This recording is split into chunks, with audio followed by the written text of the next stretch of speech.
এই কয়েকটা মানুষ আসলে আমরা যারা ঢাকায় থাকি বা পাগলের সাথে সম্পৃক্ত, তো আমরা এখানে আন্টি আছেন, পাগলের দুই ছেলে আছে, মতিউর রহমান, হাসান ওর পুরো নাম। আসলে আমরা পাগল, ও নিজেই পাগল বলতো, আমরা পুরো নামটা মনে থাকে না, আর একটা এই নামটা একটা বিশেষ নাম থাকায় সে আসলে ব্যাপারটা ইউজ করতো না।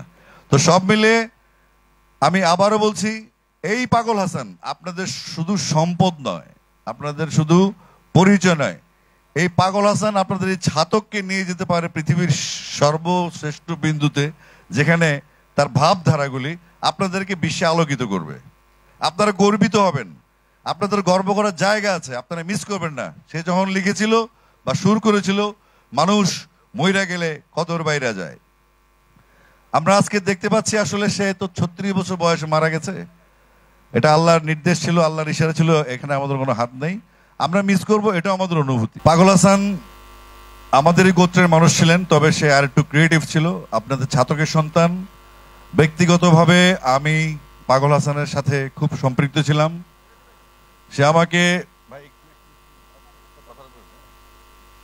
ব্যক্তিগতভাবে আমি পাগল হাসানের সাথে সম্পৃক্ত ছিলাম, কারণ সে ঢাকায় আমার অফিসে আসতো এবং প্রথম গান মানুষ মইরা গেলে কদর বেড়ে যায়, যে গানটা সে কথা শুরু করেছিল সেটি আমি গেয়েছিলাম। এবং একটু আগে যিনি কথা বলে গেলেন বাবু ধ্রুব গুহ, তিনি ধ্রুব মিউজিক স্টেশনের কর্ণধার, তিনি প্রথম গানটির পিক করেন এবং তিনি বলেন এই গানটি আমরা ডিএমএস করবো, সেই সাথে মিউজিক ভিডিও হবে।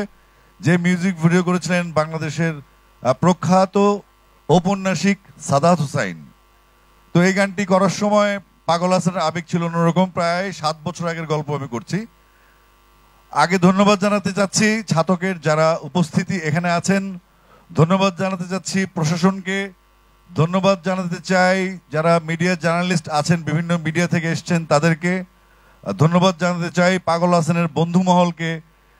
এরকম বন্ধু পাওয়া খুব মুশকিল ব্যাপার। পাগল হাসান একদিক থেকে খুব সৌভাগ্যবান যে তার একটা বিরাট বন্ধু মহল আছে এবং সে যে এলাকায় জন্মগ্রহণ করেছে সেই এলাকার মানুষ তাকে অনেক ভালোবাসে। এটা একটা শিল্পীর জন্য অনেক বড় প্রাপ্তি, অনেক বড়। তো পাগলের সাথে আমার সম্পর্ক ছিল এরকম যে আমরা ক্যারাম বোর্ড খেলতাম, আমরা পারিবারিকভাবে মিশে গিয়েছিলাম এবং সে ঢাকায় গেলেই সে আমার অফিসে, আমরা একসাথে আড্ডা মারতাম। সে আমাকে আমি তাকে জিজ্ঞেস করেছিলাম, তুমি তো নদীর এলাকার মানুষ, তুমি সাগরে গিয়েছো কিনা? সে বলল ভাই আমি কোনোদিন সাগর দেখি নাই। তো কিছুদিন পরে আমি তাকে নিয়ে পতেঙ্গা যাই এবং আমরা সমুদ্র ভ্রমণ করি, গভীর সমুদ্রে তাকে আমি নিয়ে গেছিলাম। তার কিছুদিন পরেই অ্যাক্সিডেন্টটা হয় এবং জাস্ট 18 তারিখে আমি সেদিন রাতে আবার লেবাননে চলে যাই। আমার কনসার্ট ছিল, যে কারণে আমার আসলে আসা হয়নি। তারপরে নানান রকম টানা পড়েন, হিসাব মিলানো, সব আশ্রয় হয়নি। তো এখন 1 বছর পরে পাগল হাসানের মৃত্যুবার্ষিকী উপলক্ষে পাগল হাসানের যেই স্মৃতি পরিষদ গঠিত হয়েছে, এখানে তার বন্ধুরা করেছে, তার শুভাকাঙ্ক্ষীরা করেছে, তার কলিগরা করেছে, তার মিউজিশিয়ানসরা করেছে এবং সেই সঙ্গে আপনারা যারা আপনাদের ছাতকবাসী আছেন, আপনাদেরকে একটা কথা বলতে চাই, আমরা খুব সৌভাগ্যবান যে আমরা একজন ক্ষণজন্মা পাগল হাসানকে পেয়েছিলাম, যে তার কথা, সুর, গায়কী, তার চিন্তা, তার দর্শন, তার বহুমাত্রিকতা, তার বিরহ, তার মুর্শিদি চিন্তা, সবকিছু মিলিয়ে পাগল ছিল একটা ব্র্যান্ড। একের ভিতরে অনেক কিছু পাওয়ার যে উপলক্ষ, সেটাই ছিল পাগল হাসান। আমরা আশা করছিলাম যে পাগল হাসান, মানে আমাদের সৌভাগ্য হয়ে এসেছিল পৃথিবীতে, আমরা আশা করেছিলাম পাগল হাসান অনেক বড় হবে, অনেক দিন বাঁচবেন এবং আমাদের বাংলাদেশের সঙ্গীতকে শাহ আব্দুল করিম সাহেবদের মতো সমৃদ্ধ করবেন। আমরা একদিক থেকে খুব সৌভাগ্যবান যে পাগল তার স্বল্প সময়ে সারা পৃথিবী জুড়ে একটা ফ্যান বেস তৈরি করেছে। আমরা যখন বিদেশে যাই, বিশেষ করে ইউরোপিয়ান দেশগুলিতে যখন যাই, মিডল ইস্টে যখন যাই, আমি দেখতে পাই পাগল হাসানের একটা দল ভক্ত যারা আমার কাছে আসে এবং তারা বলে পাগল হাসানের খবর নেবেন, পাগল হাসানের পরিবারের খবর নেবেন, পাগল হাসানের গান গাইবেন, পাগল হাসানকে স্মরণ করুন ভাই, পাগলকে হারিয়ে যেতে দেওয়া যাবে না।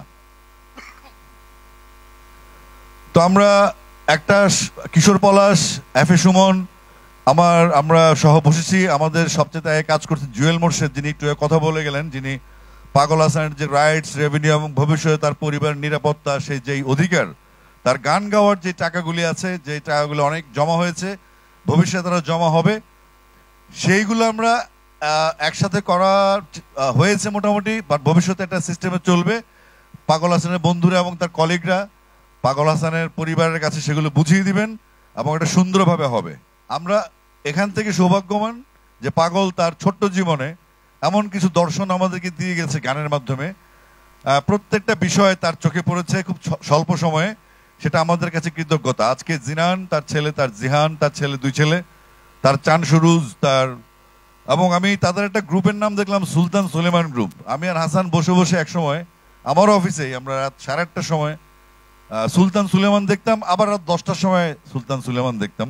পরে এসে দেখি এখানে একটা সুলতান সুলেমান গ্রুপ আছে, মানে পাগল এটা এখানে ইমপ্লিমেন্ট করে ফেলছে। আমাদের দুর্ভাগ্য, আমরা পাগলকে হারিয়ে ফেলেছি, কিন্তু আমাদের হাতে অপশন আছে। এই যে মেলাগুলি হবে, আজকে স্মরণ সভা হচ্ছে, স্মরণ মেলা হচ্ছে। পাগল যেহেতু সঙ্গীতের লোক ছিল, আমরা সঙ্গীতের বাইরে যেতে পারবো না। এবং এই যে ক্ষণজন্মা পাগল হাসান, আপনাদের এতগুলা ছাতকবাসী, এত হাজার হাজার লক্ষ মানুষের মধ্যে একটা পাগল হাসান সারা পৃথিবীতে একটা পতাকার মতো উঠছে। সেই পতাকাটাকে ধারণ করার দায়িত্ব আপনাদেরই, সঙ্গে আছি আমরা। আমরা চাইবো পাগলের জন্মবার্ষিকী, পাগলের যে মৃত্যুবার্ষিকী উপলক্ষে স্মরণ সভা, এটা একটা জাতীয় উৎসবে পরিণত হোক। সারা বাংলাদেশে মানুষ জানুক পাগল হাসান কে ছিল, তার কাজ কি ছিল। সারা বাংলাদেশে মানুষের আপকামিং প্রজন্ম, যারা নতুন প্রজন্ম আছে, তারা যেন পাগল হাসানকে শুধুমাত্র ছাতক, সিলেট, সুনামগঞ্জের মানুষ চিনলে হবে না, সারা পৃথিবীর বাংলা ভাষাভাষী মানুষের বাইরেও তার ভিতর যে নতুনত্ব, তার ভিতর যে অভিনবত্ব, তার ভিতর যে সৃষ্টিশীল ক্রিয়াশীল চিন্তাগুলো ছিল, সেই চিন্তাগুলো যেন বিশ্বে ছড়িয়ে পড়ে। সেই লক্ষ্যে পাগল হাসানের বন্ধুরা এবং আমরা যারা শুভাকাঙ্ক্ষী আছি, তার কলিগ আছে, ইন্ডাস্ট্রিতে আছি, আমরা কথা দিচ্ছি, আমরা ইনশাল্লাহ একনিষ্ঠভাবে, আন্তরিকভাবে, দায়িত্বের সাথে সেই দায়িত্বগুলি পালন করব।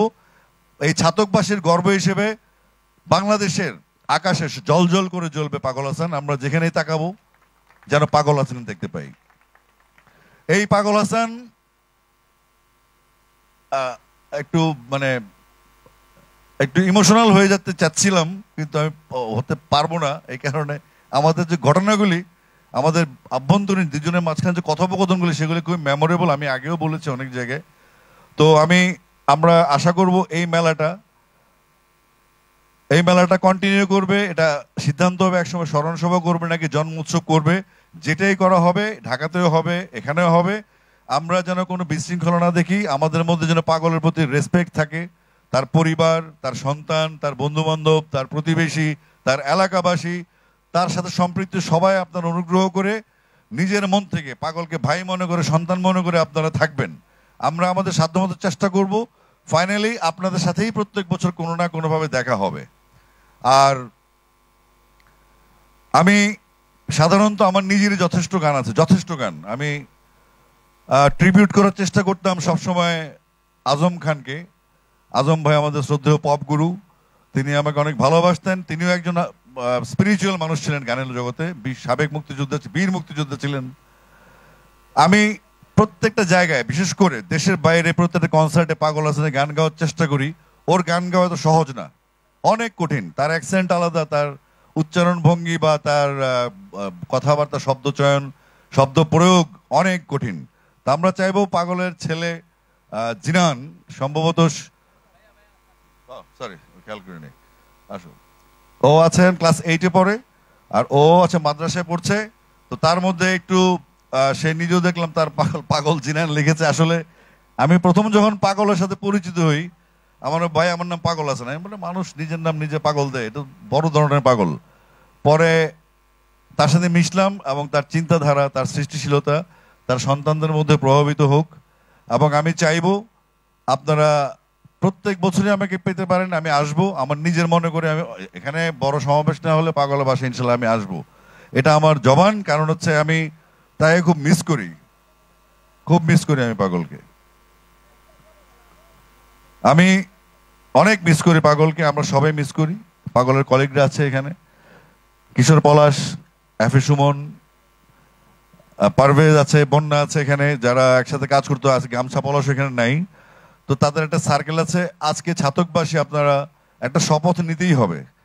যেখানে মারা গিয়েছে এখানে তার প্রস্তাবিত পাগল হাসান চত্বর নাম রাখার একটা প্রস্তাবনা রেখেছে পাগল হাসান স্মৃতি পরিষদ। সেই পাগল হাসান স্মৃতি পরিষদে আমি সহ আমরা সবাই সম্পৃক্ত হয়ে এটা একটা সুন্দর প্রাতিষ্ঠানিক উপায়ে এই চত্বরটার নাম যেন পাগল হাসান চত্বর হয়, সেই দাবিতে আপনারা কাজ করবেন। এবং এভাবেই আমরা একজন মানুষকে, একজন সৃষ্টিশীল মানুষকে আমাদের হৃদয়ে ধারণ করতে পারবো। শুধুমাত্র আপনারা আমরা হৃদয়ে ধারণ করলেই এই পাগল হাসান সারা বিশ্বে তার যে চিন্তা ভাবনা ছিল, তার যে সৃষ্টিশীলতা ছিল, তার যে ক্রিয়াশীলতা ছিল, সেটা নিয়ে সারা বিশ্বে ছড়িয়ে পড়বে। গর্বিত হবে ছাতকবাসী, গর্বিত হয় বাংলাদেশ, গর্বিত হয় বাংলা গান, গর্বিত হয় বিশ্ব। এমনভাবে আমাদের কাজ করতে হবে, নিজেদের মধ্যে শৃঙ্খলা বজায় রাখতে হবে। কোনো রকম পাগলকে নিয়ে যেন কোনো দোকানদারি শুরু না হয়, তাকে নিয়ে যেন কোনো রকম ব্যবসা শুরু না হয়। পাগল হাসান কারো কোনো ব্যক্তিগত সম্পত্তি নয়, পাগল কোনো দলের নয়, পাগল কোনো বন্ধুর নয়, পাগল কারো নয়, পাগল সব আমাদের। সে বাংলা, এই যে ঘাস, এই যে পাখি, এই যে আকাশ, প্রকৃতি, ক্ষেত, গরু, ছাগল, সবকিছুর মধ্যেই পাগল আছে। তার গানের সাবজেক্টের কোনো অভাব ছিল না। আমি আস্তে আস্তে শুনলাম তার বাসার সামনে যে রাস্তা আন্ডার কনস্ট্রাকশন আছে, এটা নিয়েও নাকি সে গান করেছে। অর্থাৎ তার সৃষ্টিশীলতা, তার এই নদীর সামনে তার বসবাস এবং সেগুলি মানুষের সামনে প্রকৃতিকে তুলে ধরা। গানের মধ্যে আমরা কি পাই? আবেগ পাই। কার বিরহের গান ভাল লাগে, কারো সুখের গান ভাল লাগে, কারো মুর্শিদি গান ভাল লাগে, কারো দেহতত্ত্ব ভাল লাগে, কারো বিচ্ছেদি ভাল লাগে। এক একজনের এক এক রকম। কিন্তু পাগলের মধ্যে ছিল সেই বহুমাত্রিকতা। আপনাদের মাধ্যমে আমরা চাই, পাগলের 2 সন্তান এখানে আছে, আপনাদের সন্তানের মতো থাকবে। পাগল হাসানের মা আছে এখানে, তার স্ত্রী আছেন, এবং সব মিলে আজকে ছাত্রকে আমার আশাটা আর জন্য আমি কৃতজ্ঞতা জানাই। স্পেশালি আমাদের একটা পাগল আরেকটা আছে এখানে, কিশোর পলাশ। ও আসলে আন্টিও আছেন এখানে, একটু আসো সামনে প্লিজ। ফারুক ভাই, এই বন্যা আসো, পারভেজ আসো একটু, জল মোর্শেদ আসেন, ধ্রুবদা সামনে আসেন একটু। এই কয়েকটা মানুষ আসলে আমরা যারা ঢাকায় থাকি বা পাগলের সাথে সম্পৃক্ত, তো আমরা এখানে আন্টি আছেন, পাগলের 2 ছেলে আছে, মতিউর রহমান হাসান ওর পুরো নাম। আসলে আমরা পাগল, ও নিজেই পাগল বলতো, আমরা পুরো নামটা মনে থাকে না, আর একটা এই নামটা একটা বিশেষ নাম থাকায় সে আসলে ব্যাপারটা ইউজ করতো না। তো সব মিলে আমি আবারও বলছি, এই পাগল হাসান আপনাদের শুধু সম্পদ নয়, আপনাদের শুধু পরিচয় নয়। এই পাগল হাসান আপনাদের এই ছাতককে নিয়ে যেতে পারে পৃথিবীর সর্বশ্রেষ্ঠ বিন্দুতে, যেখানে তার ভাবধারাগুলি আপনাদেরকে বিশ্বে আলোকিত করবে। আপনারা গর্বিত হবেন, আপনাদের গর্ব করার জায়গা আছে, আপনারা মিস করবেন না। সে যখন লিখেছিল বা সুর করেছিল, মানুষ মইরা গেলে কদর বাইরা যায়। আমরা আজকে দেখতে পাচ্ছি আসলে সে তো 36 বছর বয়সে মারা গেছে। এটা আল্লাহর নির্দেশ ছিল, আল্লাহর ইশারা ছিল, এখানে আমাদের কোনো হাত নেই। আমরা মিস করব, এটা আমাদের অনুভূতি। বাট আবার অনুরোধ করছি আপনাদের কাছে, আমরা প্রতি বছর যখনই সময় পাবো, ঢাকায় হোক, ছাতকে হোক, বৃহত্তর পরিষদ, বাংলাদেশ সর্বপ্রান্তে, দেশের বাইরে, স্পেশালি আমি দেখেছি লন্ডন এবং মিডল ইস্টে তার একটা বিশাল ক্রাউড রয়েছে। আমি কোথাও ঘুরতে গেলে পেয়ে যে পাগলের বন্ধু, পাগলের ফ্যান, পাগলকে ভালোবাসে, কাঁদে। অর্থাৎ ছেলেটা এই বয়সে কোথাও না গিয়ে অনেক জায়গায় চলে গেছে, সেটাকে আমাদেরকে ধারণ করতে হবে। এই নিয়ে কোনো রকম রেশারেশি, কোনো রকম কুন্দল, কোনো রকম ভাগাভাগি পাগলকে চলবে না। পাগল আদি এবং অকৃত্রিম থাকবে। সে মৃত্যুর আগে যেমন ছিল, সবার ছিল। সবার কাছে আপনারা নিজের সন্তানের মতো, ভাইয়ের মতো তাকে লালন করবেন, বন্ধুর মতো। এই অনুরোধ থাকলো আপনাদের কাছে। আপনারা সবাই ভালো থাকবেন। পাগল হাসান স্মৃতি পরিষদ বা উদযাপন পরিষদ বা যে জন্মদিবস পরিষদ হোক না কেন, এটা তার পরিবার কেন্দ্রিক হবে। আমরা তার পরিবারকে কেন্দ্র করেই সমস্ত মুভমেন্ট করব, ঢাকা কিংবা যেখানে হোক। আপনারা সবাই ভালো থাকবেন, সুস্থ থাকবেন এবং সুন্দর থাকবেন। একটু পরে মনোজ্ঞ সাংস্কৃতিক সন্ধ্যা হবে। আমরা গানের মানুষ, গানে গানে আপনারা আজকে আনন্দ করবেন এবং পাগলকে স্মরণ করবেন। আর কি